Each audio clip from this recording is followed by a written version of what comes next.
একটি ছেলে রাস্তা দিয়ে হেঁটে যাওয়ার সময় দেখলো গাছের ডালে একটি পাখি বসে ডাকছে। পাখিটি এক অদ্ভুত ডাক শুনে ছেলেটি সেখানেই দাঁড়িয়ে গেল।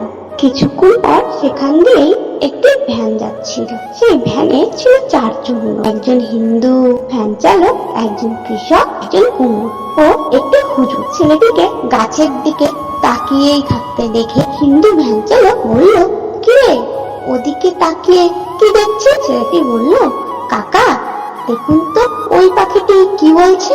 হিন্দু ভ্যান চালকটি বলল, পাখিটি বলছে হরে কৃষ্ণ রাধে রাধে। সাথে সাথে কৃষক বলে উঠল, তোর পাখিটি বলছে পেঁয়াজ রসুন আদা। কুমোর বলল, আমি স্পষ্ট শুনেছি, পাখিটি বলছে হাড়ি কলসি কাদা।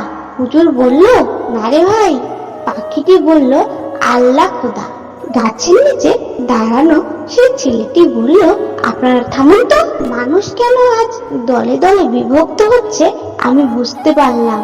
নিজের চিন্তাধারাকে একটু বড় করুন।